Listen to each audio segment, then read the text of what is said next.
Salut tout le monde, j'ai décidé de enfin vous filmer mon récit d'accouchement.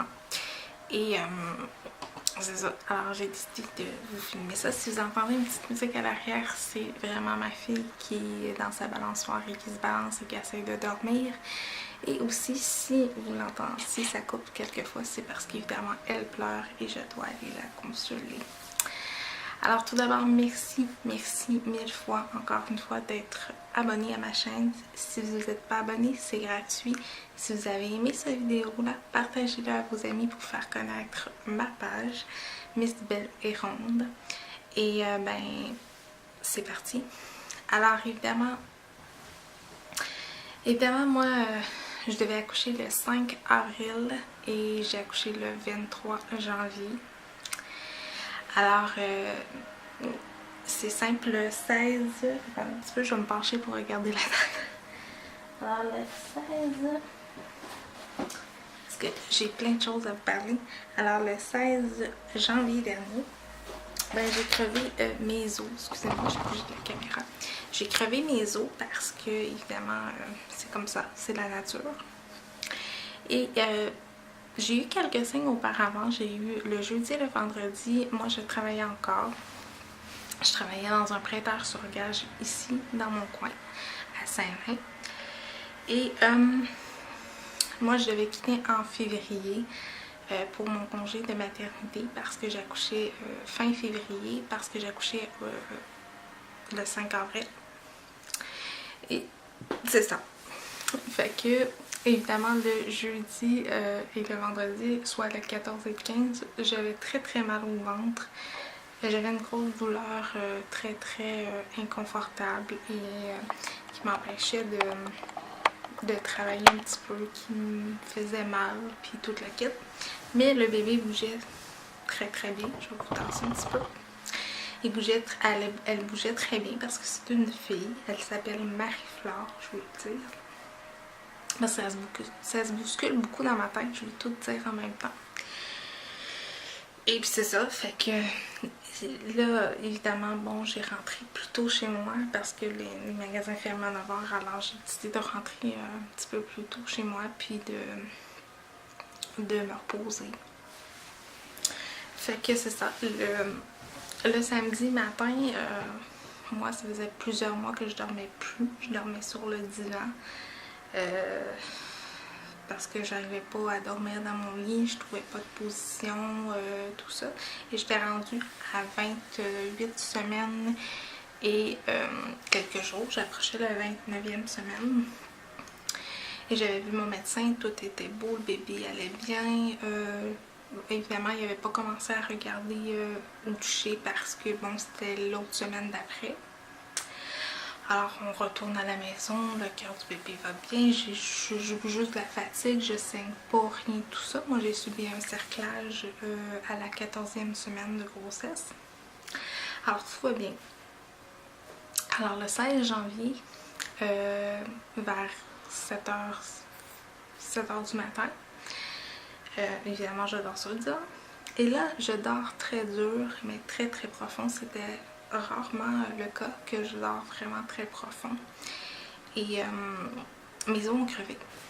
Carrément. Les os ont crevé. Et ce que tu sais pas quand tu fais pas un toucher, ben tu sais pas si la tête est là, si c'est descendu, si tu vois la poche des os et tout ça. Puis comme moi j'ai accouché à 23 semaines de ma première fille et que tout était là, évidemment, c'est la raison du pourquoi j'ai subi un cerclage. Et évidemment, c'est la panique, hein, parce que quand tu te réveilles et ça coule et tu te dis « Ah non, j'ai fait pipi sur le divan » parce que quand tu es enceinte, oui, tu fais pipi souvent.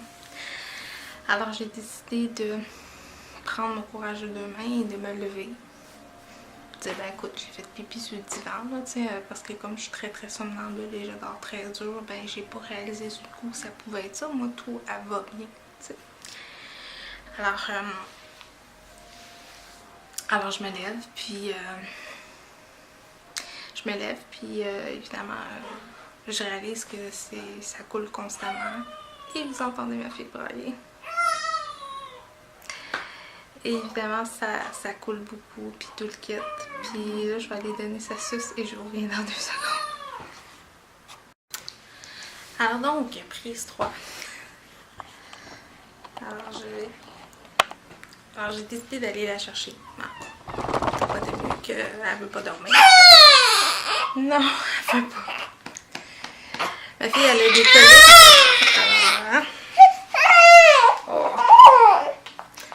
Alors ma fille, elle a des coliques. Alors, c'est ça. Puis elle veut pas que je filme mon vidéo. Non. Non, elle peut pas. Alors bon, donc, je disais donc, le temps que je réussisse à réveiller mon chum et tout ça, on appelle à l'hôpital où ce que je devais accoucher, c'est-à-dire à l'hôpital St. Mary's. L'hôpital St. Mary's me dit, ben rendez-vous sur place, Madame Sawyer. On va voir ce qu'on va faire pour vous. Et évidemment, ben c'est ça. Alors, on se rend à l'hôpital. On se rend à l'hôpital, puis on fait un examen, puis on vérifie que tout est bien. C'est peut-être juste une petite déchirure ou quelque chose, peut-être pas nécessairement la poche des os.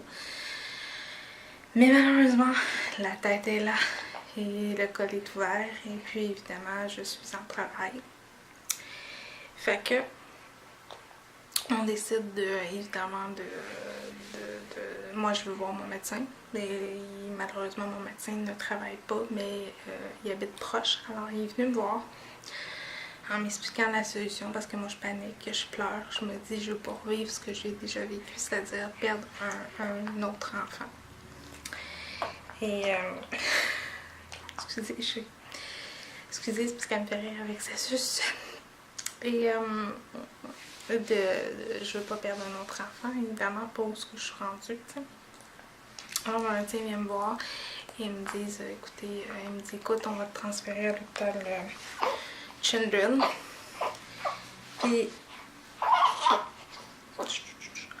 à l'hôpital Children, puis on va voir ce qu'on va faire. On va essayer d'arrêter le travail. Pour le moment, on va te donner des elle veut vraiment pas. Des injections pour essayer d'arrêter le travail puis que les poumons se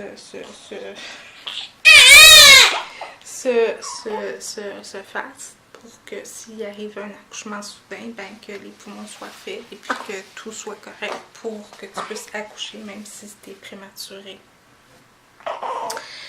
Et évidemment, petite cocotte ici présente, fait sa talente. Évidemment, ben c'est ça. Fait que ils appellent dans les autres hôpitaux voir s'ils peuvent pas nous prendre. Puis expliquent le cas comme quoi que mais je suis à 28 semaines, presque 29 semaines. Et puis c'est un bébé prématuré, puis tout le kit. Puis bon, eux ils font pas ça à partir de 34 semaines seulement qu'ils acceptent les bébés prématurés. Fait que c'est la raison pourquoi j'ai pas pu accoucher avec mon médecin. Et malheureusement, moi je suis née prématurément moi aussi, en 81. Et puis moi, ma mère elle a accouché à Maisonneuve-Rosemont et ils ont fait plein d'expériences sur moi. Alors c'était vraiment pas mon choix d'aller là. Excusez, mon chat se promène en plus. Tout pour m'aider. Mon chat se promène dans l'entour du trépied. C'est pas ma journée. Alors c'est ça. Fait que tu sais, c'est pas évident là, tu sais. Fait que finalement, c'est la seule hôpital qui m'accepte. Et moi, je fais comme non, je veux pas aller là. Mais là, la madame me crie par la tête, écoute, Nancy, si tu veux ton bébé, ben, il faut faire des sacrifices. Et c'est la seule hôpital qu'on a pour toi. Fait que c'est ça. Alors, le temps passe, les heures passent, les minutes passent. Et enfin, l'ambulance arrive à l'hôpital pour m'emmener à l'hôpital Maisonneuve-Rosemont. Et moi, je suis en terreur parce que je me dis, je veux pas revivre ce que ma mère elle a vécu. Mais évidemment, tout change dans la vie, hein. Les gens changent, les médecins changent, toute l'équipe change. Alors évidemment, ben c'est comme plus facile. Fait que c'est ça. Fait qu'on arrive à l'hôpital Maisonneuve-Rosemont. Ils m'examinent. Évidemment, je suis en salle d'accouchement. Et là, ils me disent, ben, si tu accouches présentement, évidemment, ton enfant est prématuré, c'est sûr.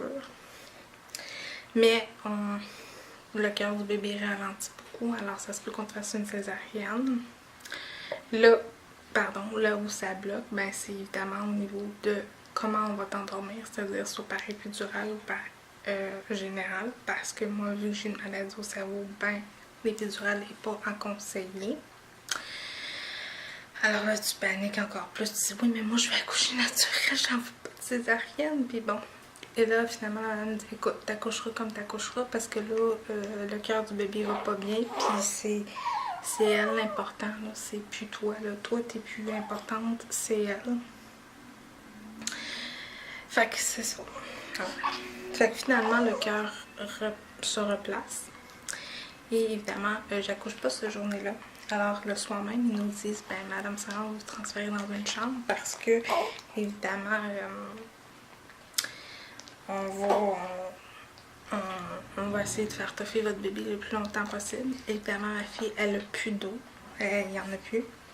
Et elle a la tête dans le passage. Alors, il faut qu'elle toffe le temps qu'elle toffe. Plus qu'elle toffe, plus qu'elle toffe, plus que ça va l'aider pour elle, pour qu'il puisse me donner toutes les injections qu'il y a à donner pour pas qu'elle y arrive quelque chose. Et aussi, pour pas qu'elle ait de bactéries, plus longtemps qu'elle toffe, plus longtemps que c'est mieux pour elle, même si toi t'es épuisé. Alors tu te couches et tu ne bouges plus. Tu vas aux toilettes et c'est tout. Tu te laves à la main parce que tu peux pas aller à la douche. Et là, c'est le bout le plus plate parce que tu entends toutes les autres petites mamans dans l'unité qui ont leur petit bébé avec eux, puis qui pleurent, puis qui sont là, puis qui... C'est bon. Alors, à tous les jours, 2 fois par jour, à 3 fois par jour, ils te vont écouter le cœur du bébé. Ils vérifient si tu as des contractions, ils vérifient si le bébé va bien, évidemment, tu as des échographies et tout le kit. Alors, ma fille, elle a toffé 5 jours comme ça. Alors, je me suis rendue jusqu'à 29 et 5 jours. Évidemment. Alors, le 23 janvier, la veille du 23 janvier, soit le 22, j'ai mon monitoring qui est comme à minuit. Et là, on voit que j'ai des contractions, mais qui sont pas encore très très fortes et pas très très élevées. Alors, on me dit, ah, t'as des contractions, mais ils sont très très très très minces. Alors, on se revoit lundi, fais-toi-en pas, c'est rien de grave, tu vas sûrement pas accoucher aujourd'hui. Et moi, dans ma tête, moi, je sais que c'est soit samedi ou dimanche. Et en fin de semaine, c'est sûr, parce que je suis épuisée, parce que la petite a plus d'eau, parce que j'ai très très mal au ventre. Moi, je sais que ça se fait. Alors, la madame vient me reconduire à ma chambre vers 1h ou 2 du matin. Et elle me dit, on se revoit lundi, Nancy, ne faites-en pas, on va se revoir. Moi, je sais que t'accoucheras pas tout de suite, puis tout le kit. Fait que, évidemment, bon, je lui dis, je vais y faire confiance, hein, c'est une spécialiste. Fait que j'y fais confiance, évidemment. Et fait que c'est ça. Alors, j'écris à mon mari, que je lui dis, moi, je sais que je vais accoucher là, comme... sûrement demain ou après-demain, c'est sûr. Alors la nuit passe. On est le 23. Il est 1h du matin. J'ai très très mal au ventre. Je me pue plus, j'en pleure. Je toffe jusqu'à 5-6 heures du matin. Comme ça, j'appelle l'infirmière. Là, je fais comme faites quelque chose. J'en peux plus. Là, j'ai très mal au ventre. Mais ils me disent c'est normal, tu sais que t'as mal au ventre. Couche-toi sur le côté gauche. Je pense que j'ai passé la semaine sur le côté gauche. Ça va arrêter le travail, puis tu vas te sentir mieux, puis ça marchait plus. Fait que là, rendu à 6h du matin, ils me disent ben là, on va t'envoyer voir le cœur du bébé, hein, voir si tout va bien. Et on arrive là-bas, ils sont débordés. Et là, ils me disent non. Emmène-la en salle d'accouchement, elle va accoucher, là, parce que là, la manière que tu nous décris ça, évidemment, elle accouche, c'est sûr et certain. Alors moi, je suis en panique. Et je dis, ben là, je vais appeler mon mari. Alors j'appelle mon mari, je suis accompagnée de ma mère. Et là, de 6h à aller jusqu'à temps que mon mari arrive, je suis dans le travail non-stop. La madame, elle essaie de me placer les aiguilles pour essayer de me placer mon SULT et ces choses-là, puis tout le kit. Puis là, ils viennent t'avoir su tel test, as-tu tel test, as-tu tel test.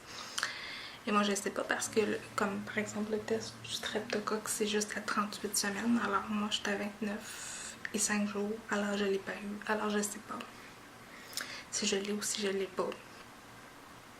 Fait que c'est ça. Fait que là, tout se passe tranquillement, pas vite. Ils me branchent, ils me mettent le moniteur. Évidemment, je suis en travail. Et plus ça fait mal, plus ça fait mal. Je suis à 5, 6 en espace très, très, très rapproché. Alors donc, là, on m'explique qu'est-ce qui va se passer. Évidemment, je vais accoucher de ma fille. Peu probable, naturellement. Et tout de suite après, ils préparent tout le stock du bébé. Parce qu'évidemment, moi, je vais l'avoir un petit peu. Mais évidemment, je vais la... elle me fait des sourires. La petite talente. Je vais la voir un petit peu. Puis après ça s'en va avec des médecins pour la vérification vu qu'elle est prématurée, puis vu qu'ils vont faire des premiers tests et tout le kit. Alors évidemment, mon mari arrive et moi je veux l'épidurale, hein. Je veux un antidouleur quelconque. Et évidemment, le monsieur, mon mari met dehors la belle petite demoiselle qui veut faire mon épidurale parce que c'est un bébé chirurgien, hein? Un bébé anesthésiste. Hein? Oui. Oui. Tu veux jeter? C'est un bébé anesthésiste, hein? Moi je les appelle comme ça. Puis, évidemment, mon mari, non, tu toucheras pas, puis il n'y en a pas question. Puis, fait que là, un monsieur qui vient, un vieux monsieur, un monsieur chirurgien qui fait les anesthésistes depuis plusieurs années.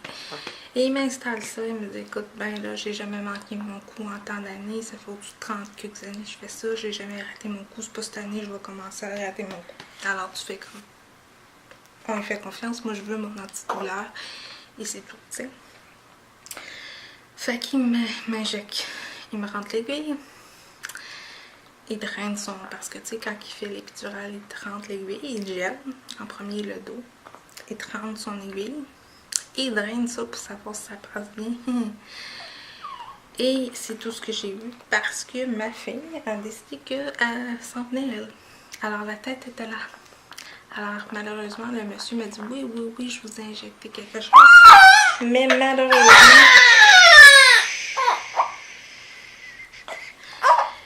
malheureusement, il m'a rien injecté parce que, évidemment, hein, la tête est là, alors ça donne rien d'injecter l'épidurale.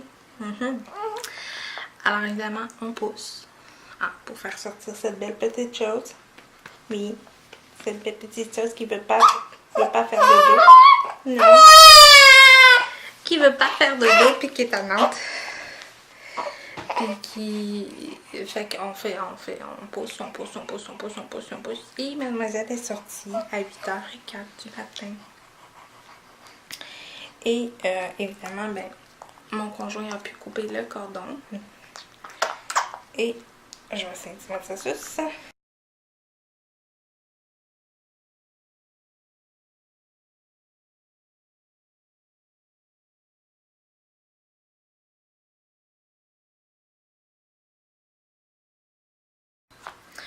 Alors donc, mon conjoint a coupé le cordon et puis je pense que cette vidéo-là va être coupée en plusieurs fois. C'est débile.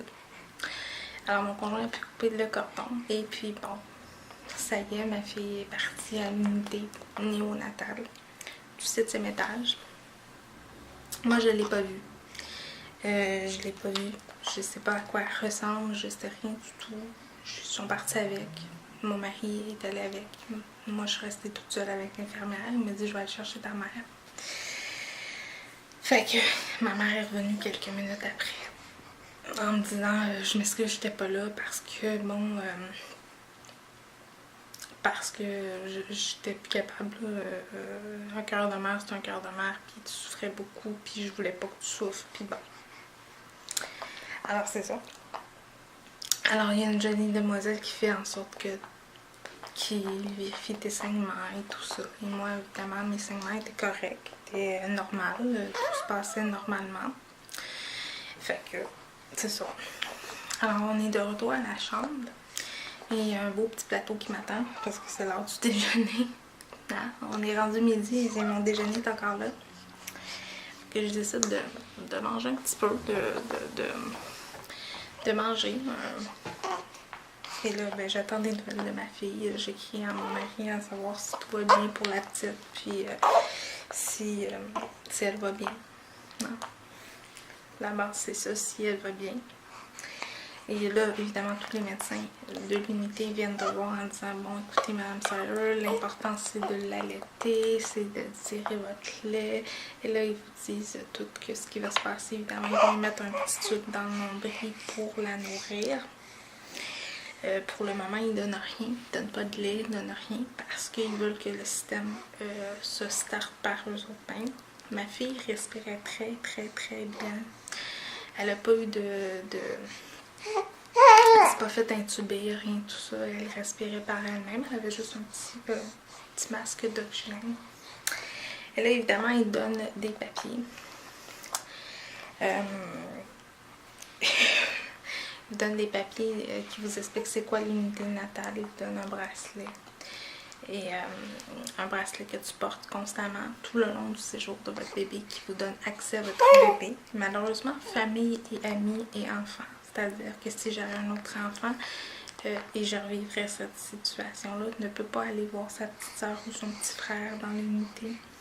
C'est juste papa et maman qui sont autorisés, c'est-à-dire moi et mon conjoint, à aller voir la petite, la prendre.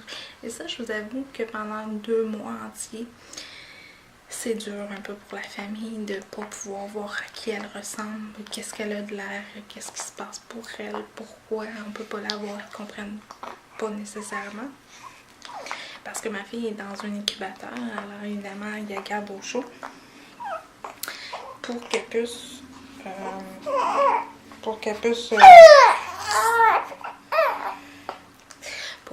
évidemment grandir et être mieux, évidemment. Et ma fille, évidemment, est née le 23 janvier, mais elle n'a pas 40 semaines. Alors même si, comme par exemple le 23 avril, elle va avoir 3 mois, elle a l'air d'un bébé de 2 semaines, c'est-à-dire elle est beaucoup plus petite qu'un bébé de 2 mois. Elle a les réactions d'un bébé de 3 semaines, 2 semaines, parce qu'il manque 11 semaines de gestation, c'est-à-dire que même si elle a 2 mois, elle a l'air le physique d'un bébé de 2 semaines. Et c'est drôle parce que j'écoutais X-Barbie qui montrait son petit bébé. Et même Maude, quand elle nous a présenté son petit Laurent, je regardais ma fille et je me disais, oh, ils sont chanceux, ils sont chanceux. Parce que moi, j'écoutais vos vidéos, j'écoutais mes vidéos à la maison.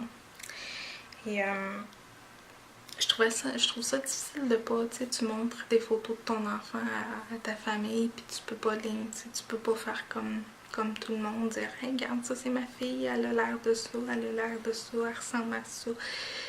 Malheureusement, non. Alors, ils te disent, moi j'ai sorti le lendemain que j'ai accouché. Ils me disent, l'infirmière vient me voir, elle me dit, écoutez, est-ce que vous voulez allaiter votre enfant? Je dis, oui. Alors, avez-vous un tire-lait? Oui, mais manuel.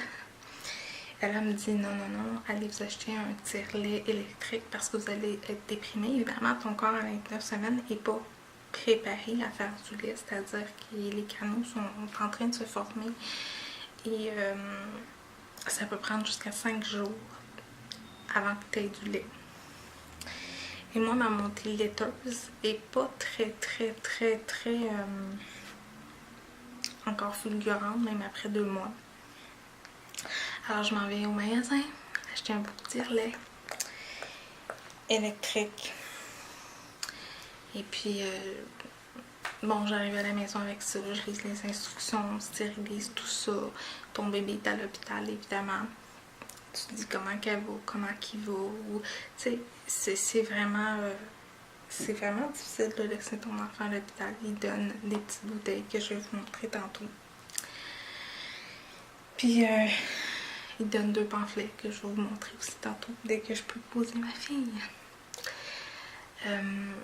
Qui t'explique comment ça se passe, puis tout ça. Puis là, ben, t'arrives à la maison, puis là, tu sais, la madame te dit, ta fille boit aux 3 heures, alors tu tires ton lait aux 3 heures, même si elle n'est pas là. Et ça, c'est difficile parce que c'est difficile de dire, ok, je tire du lait, là, mais pendant les 3 prochains jours, je tire rien du tout. Alors, et moi, j'ai choisi un tire-lait, un sein à la fois. Et là, j'essaie de m'en chercher un. Là, je magasine pour en avoir un qui fait les 2 seins. Et c'est pas tout le temps c'est pas tout le temps évident, là, tu sais. Tu te dis, pendant les 3 premiers jours, tu tires rien du tout. Parce que, évidemment, t'en as pas de lait, là, il veut. Tu sais, bon.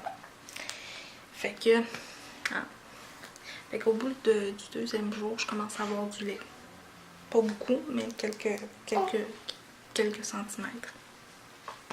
Que tu dois transférer dans une bouteille.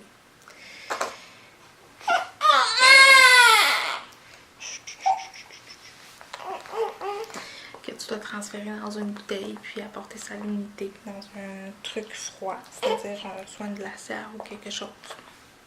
Si tu n'y vas pas pendant une journée, ben, tu dois le congeler.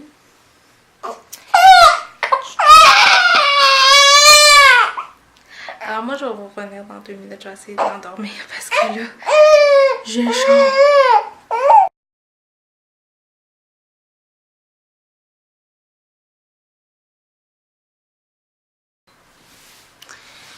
Alors, je sais pas parce que je t'ai rendu, parce que j'ai pas tout écouté mon film. J'ai décidé de le terminer, mon vidéo de grossesse, de vous parler de l'unité et qu'est-ce qui s'est passé au cours de l'unité.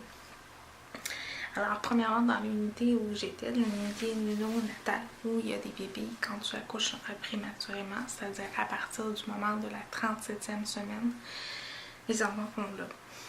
Alors, c'est pas nécessairement parce qu'ils sont nés... excusez, je vais vous tasser. Ils sont nés nécessairement prématurément. Mais ils nous remettent des documents, je vais vous en parler. Premièrement, ils vous donnent à vous, les parents, si vous vivez cette situation-là, au moins vous saurez un petit peu comment ça se passe. Ils vous donnent à vous, les parents, un bracelet, comme ça, que vous portez sur vous. Alors, ils le mettent, moi, ils m'ont mis tout de suite après l'accouchement. Mais ils vous le changent souvent parce qu'évidemment, votre enfant grossit, grandit, tout ça. Fait qu'évidemment, ils le changent régulièrement. Alors, ils vous mettent un bracelet et ils vous donnent... Excusez, ça a tombé. Ils vous donnent des pamphlets sur bienvenue à l'unité néonatale, comme ça. Comme ça. Avec le petit bébé prématuré. Et l'autre qui te donne, c'est le kit de la conservation et du transport de lait maternel lors de votre hospitalisation à l'unité néonatale. Comme ça. Alors, dans celui-là, dans le petit guide néonatal, ils vous disent comme à quelle heure vous pouvez téléphoner pour suivre votre bébé, qu'est-ce que votre bébé a besoin à l'hôpital. Alors en fait, ce que votre bébé a besoin à l'hôpital et ce que vous devez fournir, et ce que je faisais, c'est qu'évidemment je tirais du lait et je lui apportais. Et à partir de tant de grammes, vous devez fournir des couches de prématurés. Et je vous avoue, les couches prématurées, c'est jamais en spécial. Les compagnies de couches, là, pensez aux parents qui ont des enfants prématurés puis qui en arrachent là, hein, s'il vous plaît. Je fais un appel à tous. Et c'est ça, c'est tout ce qu'il a besoin. Et peut-être une suce que votre enfant doit avoir, que vous devez peut-être reprocurer parce qu'ils vous fournissent une suce pour les prématurés, qui disent prématurés. Et ils te remettent ça. Et ils te remettent aussi un petit bouteille comme ça. Un kit de bouteilles comme ça, là, stérilisé dans une pochette. C'est de la marque Nestlé Nutrition. Comme ça. Alors, à chaque fois que vous tirez du lait, à chaque fois, vous l'ouvrez. Et moi, comme j'avais un tire-lait, juste un sein à la fois, bon, évidemment, j'en prenais pas deux, mais je veux dire, si vous avez un tire-lait à 2 seins, vous devez prendre 2 bouteilles comme ça. Vous ne pouvez pas mélanger les laits, les heures et tout ça. Vous devez écrire et vous fournissent aussi une feuille comme ça. Vous devez écrire la date, l'heure que vous avez tiré et tout ça, et eux complètent votre feuille et c'est des autocollants qu'on colle sur le côté. Si par contre vous n'y allez pas à l'hôpital, ben évidemment ils vous conseillent de le congeler, votre lait, et si vous savez, mettons vous allez le lendemain je vous donne un exemple, à midi, ben vous pouvez le garder frais. Et là, parlons de tire-lait. Hein? Selon dire, moi j'avais celui-là de la marque Mandela. Excusez-moi, je me suis penchée, la porte était à terre. De Mandela, comme ça, là, je vais vous dézoomer par contre. Excusez-moi.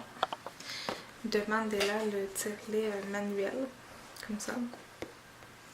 Et quand vous accouchez d'un bébé prématuré, comme je disais, la montée de lait est pas immédiate. Alors, il ne s'est pas suggéré de choisir un tire-lait comme ça. Ils disent de choisir un tire-lait électrique.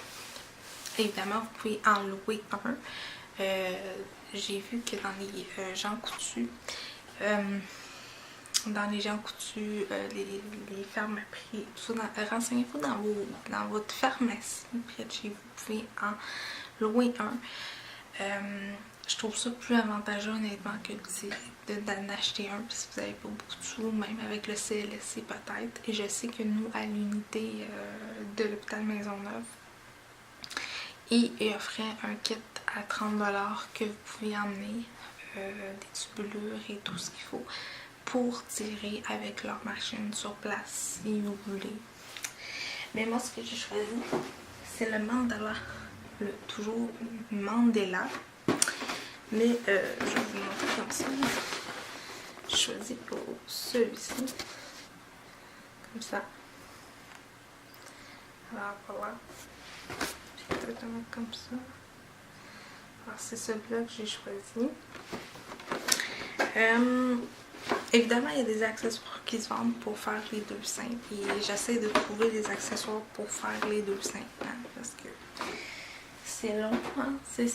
Pour chaque sein, ça prend à peu près 25 minutes, 20 minutes, 23 minutes chaque côté. Tandis que là, tu préfères 25 minutes des deux côtés. Choisissez-vous un tire-lait, peu importe la marque, que ce soit Aven, Mandela ou autre, qui vous, selon vous convient. C'est sûr que un tire-lait, c'est un tire-lait, hein? Mais quand on n'a pas tant de semaines de grossesse, c'est important d'avoir un tire-lait que vous sentez bien et que vous connaissez la compagnie. Ou même, vous pouvez l'acheter usagé. Moi, je regarde présentement pour compléter mon tire-lait avec des personnes qui le vendent usagé. Vous avez juste à changer les embouts si vous ne voulez pas les stériliser. Voilà. Et je voudrais vous parler d'un livre aussi parce que nous, à l'unité, chaque infirmier a un cours pour d'infirmiers, évidemment, ça allait me dire, un bébé. Et ils ont reçu un livre, je vais vous montrer. Un livre qui s'appelle de Annie Janvier. C'est un médecin et maman. Et ça dit respire bébé, respire, prématuré, la naissance difficile, comme ça. Alors voilà. Je vais vous montrer la petite photo. Je ne sais pas si vous allez bien voir. Je ne l'ai pas lu, mais je l'ai pas commencé ici, mais j'avais lu un petit peu à l'hôpital parce que l'infirmier qui s'occupait de ma fille m'avait laissé emprunter le sien. Et je vous avoue, moi, en étant prématurée, je vous avoue que déjà par moi-même, et d'avoir un enfant prématuré, c'est déjà un gros événement. Et je trouve qu'on n'en parle pas vraiment assez. Parce que avoir un enfant, c'est merveilleux, mais aussi avoir un enfant prématuré, c'est un enfant comme tous les autres enfants. La seule différence, c'est évidemment le poids de l'enfant. Ça reste une grossesse tout à fait normale et évidemment, c'est sûr que il y en a qui ont des difficultés. Comme moi, j'ai des difficultés de santé assez importantes. Et des fois, les gens peuvent avoir des préjugés face à ça. Et c'est pour ça que je fais cette vidéo-là aussi. Et je veux faire une autre vidéo à un moment donné. Puis je veux le faire parce que si un jour, même si j'ai pas full d'abonnés, puis même si j'ai juste 30 abonnés, 20 abonnés ou whatever, je sais qu'un jour, peut-être quelqu'un va l'écouter et c'est pour ça qu'on fait des vidéos sur YouTube, que peut-être quelqu'un va l'écouter puis aura un enfant prématuré et peut-être ça va leur faire du bien aussi de partager ça parce que oui, il y a des accros au Costco, des accros aux couches lavables, mais il y a aussi des sites sur les enfants prématurés et j'aimerais ça peut-être en faire une page. Je vous reviendrai là-dessus si ça se fait, si ça se fait pas. Parce que j'ai envie de vous parler de mon expérience à moi en tant que prématurée et aussi en tant qu'avec ma fille qui l'est prématurée. La différence, c'est que moi j'ai des problèmes de santé et ma fille a rien du tout à part du poids. Fait que c'est ça. Alors c'était mon récit d'accouchement. Cela dit, tout s'est bien passé. J'ai accouché naturellement. Évidemment, ça a pris comme... Ça fait 3 semaines que ma fille est à la maison. Ça va faire 3 semaines samedi. C'est difficile. Elle a des coliques. Elle ne dort pas beaucoup. À l'unité, il y a beaucoup de bruit. Il y a beaucoup d'ambiance. Il y a les réveils aux 3 heures pour boire, manger, tout ça. Alors, on doit embarquer dans ce rythme-là. Alors, ma fille, je dois la réveiller aux 3 heures. Je dois la nourrir, que ce soit au sein, à bouteille. Moi, elle fait les deux. Elle boit de mon sein. Elle boit mon lait quand je tire, mais elle boit aussi du lait en poudre calorique parce qu'elle a besoin de calories et ça se passe bien quand même. L'allaitement, c'est pas facile parce que évidemment j'ai pas une grosse production de lait, mais je vais me faire prescrire le médicament en question pour aider. Mais évidemment ma fille, j'aurais pas le choix de mettre un petit peu de poudre dans mon lait pour qu'elle ait plus de calories, pour qu'elle puisse aller mieux. Fait que c'est ça, si vous avez des questions, gênez-vous pas et ça va me faire un très grand plaisir de vous reparler et j'ai pas coupé aucune séquence, je veux pas couper aucune séquence. Oui, ma fille pleure, oui, mais c'est ça la réalité d'un parent, d'avoir des enfants qui pleurent, qui gueulent, qui te fait rire et qui pas t'empêche de dormir, mais coupe ton sommeil de beaucoup. Et moi je vous dis à très bientôt, bye bye.